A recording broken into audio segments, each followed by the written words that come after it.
vers la mise en œuvre d'un plan Marshall avec l'Afrique. C'est en tout cas l'ambition de la présidence allemande du G20 qui entend construire un avenir commun avec l'Afrique. Il s'agit, à travers l'initiative Compact with Africa, de promouvoir les investissements privés et coordonner les initiatives du G20, celles des organisations internationales et des pays africains. Pour la chancelière allemande Angela Merkel, initiatrice du concept Compact with Africa, cette conférence internationale sur le partenariat G20 Afrique marque le début d'une coopération fructueuse. Nous, les pays industrialisés, nous devons nous demander est-ce que nous nous sommes engagés sur la bonne voie avec notre aide au développement classique. Je pense que non, parce que nous nous sommes toujours focalisés sur notre propre développement économique. Aujourd'hui, nous avons besoin d'une initiative qui ne parle pas de l'Afrique, mais avec l'Afrique, dont cette initiative Compact avec l'Afrique, Compact avec Africa. Vous, les pays africains, grâce à votre agenda 2063, vous avez aussi tracé la voie et vous avez dit où le développement devrait aller. 9 pays africains, dont 6 de l'Afrique de l'Ouest, au nombre desquels la Côte d'Ivoire, vont bénéficier de ce programme Compact with Africa. Le président de la République, Alassane Ouattara, s'est félicité de la tenue de cette conférence avant de saluer les actions de la chancelière allemande en faveur de l'Afrique.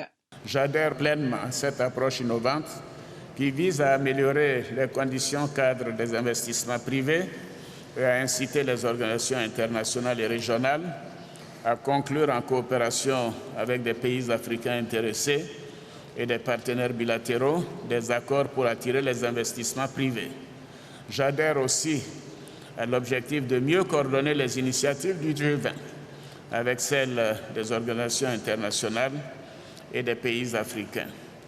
Cependant, dans la mise en œuvre de cette initiative, il serait utile de veiller à ce que les conditionnalités croisées ne constituent pas un frein. Le Compact Africa devrait principalement couvrir les projets d'infrastructure, de transport et d'énergie dont l'Afrique a tant besoin.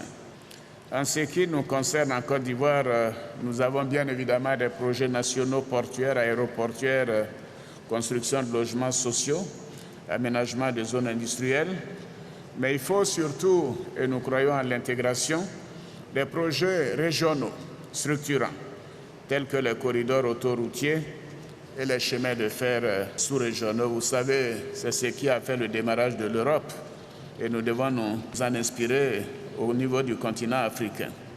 En effet, comme les pays émergents les plus performants l'ont fait, la Côte d'Ivoire, dans sa marche vers l'émergence, a placé au cœur de sa stratégie le secteur privé comme le moteur de la croissance économique. Afin que les objectifs visés par tous soient atteints, il importe donc de tenir compte des réalités et des spécificités de chaque pays dans l'allocation des ressources du Compact Africa vers le continent. Mon pays est fier de sa tradition de solidarité et estime que si des fonds conséquents sont alloués, cela aura un impact significatif qui contribuera à la réduction du flux migratoire vers l'Europe. Le G20, qui endosse ainsi cette initiative allemande, va désormais apporter son soutien à des accords d'investissement conclus entre les pays africains, les organisations internationales et ce groupe des 20 pays les plus industrialisés et émergents.